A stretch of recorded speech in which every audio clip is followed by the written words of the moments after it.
42.2 kilometers. Diyos ko po, parang lupo. Naghahanap talaga ng sakit ng katawan niya, no? Hindi madali, pero hindi rin imposible kasi nagawa na natin siya before. So let's do it again. This is the Ayala Philippine Marathon 2026. Disclaimer lang po, no? So para dun sa mga nagbabalak pumasok sa running era, hindi rin po ako professional. Sobrang baguhan pa lang ako. Mahigit 3 years pa lang ako tumatakbo. And this will only be my second official full marathon. So pag sinabi natin full marathon, you will be running the entire 42.2 kilometers. Huwag pong sasabak sa mga bagay na hindi natin pinag-ensayuhan o hindi natin pinaghandaan kasi malala po yung risk ng injury, ng serious injury. So delikado siya kung hindi kayo prepared. So konting kaalaman lang, no, konting trivia lang. Dito sa Pilipinas, marami tayong running events or tinatawag natin races. O mas kilala ng iba sa tawag ng fun runs. Iba-ibang distansya ito. May mga short distances na 1 kilometer, 5 kilometers, 3 kilometers, 5 kilometers, 10 kilometers. And then yung mga medyo mahahabang distance, no, na 16 kilometers o yung tinatawag nating 10-miler, half marathon or 21 kilometers, and the full marathon or the marathon which has an official distance of 42.2 kilometers. Para naman sa mga talagang seasoned or hardcore runners, meron pa tayong tinatawag na ultra or ultra marathon. So this is anything above 42.2 kilometers. So ito yung usually mga 50 kilometers, 60 kilometer race, 100 kilometer race, or even 100-mile races and above na usually mga trail, cross country, ayun. So may mga ganun pang events na talagang pangmalakasan. Pupunta na tayo ngayon sa One Ayala para sa Race Expo ng Ayala Philippine Marathon. So ito po ang kauna-unahang leg ng Philippine Majors, Run Rio Philippine Majors. Sabi ng asawa niya, nag-claim na sila. Thank you so much, Coach Enzo Lahoma. Make your way to the stage. Is BYD. They will be raffling off a brand new vehicle tomorrow.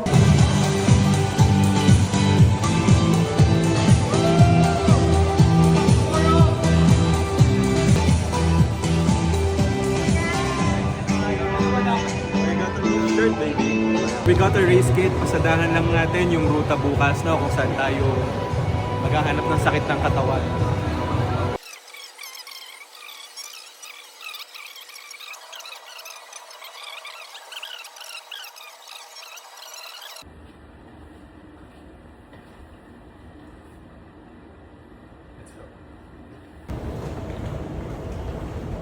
Thank you and have a safe run.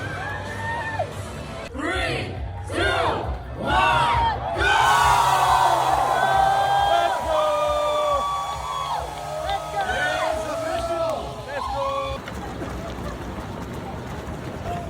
Okay, 40 to go. 40 na lang. Let's go. 5 kilometers. 37 left. Easy work. Let's go. Good morning. Go guys, good morning. BGC. 7K. 35 na lang. 10K. 32 na lang. 32 left. Let's go. 30 na lang. Konti na lang yun. 16 kilometers. Going to Buendia na.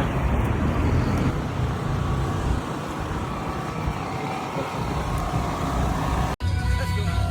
Good morning. Back in Buendia. Let's go, sir!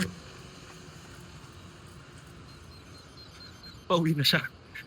Kalahati pa lang ako. Diyos ko. Konti na. Let's go. 20K, oh my God. Light work.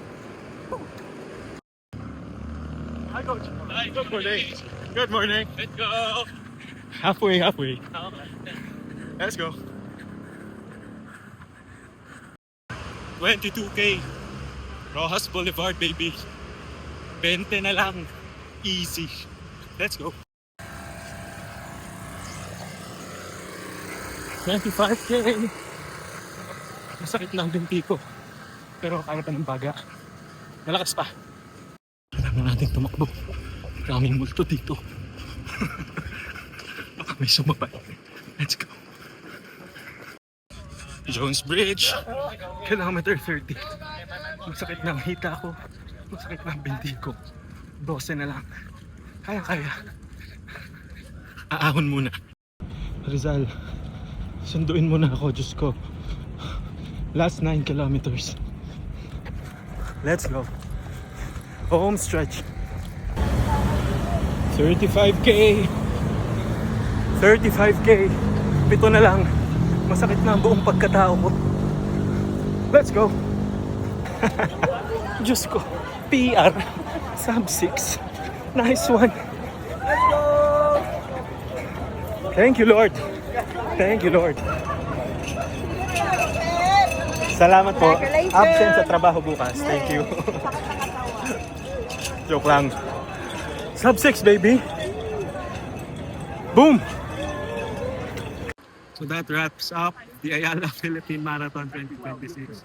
Sobrang sarap ng takbo. Unexpected. PR tayo. Finished 42 kilometers in 5:59:55. So sub 6. Malayong-malayo na sa ating 7 hours nung first marathon 7:17. So super happy. Yun lang. Keep on running. See you sa daan. Congratulations to all the runners, especially to all the finishers. So may 7 pa. May 7 pang Philippine Majors. And kahit hindi run Rio Philippine Majors, magkita tayo sa races. Bye!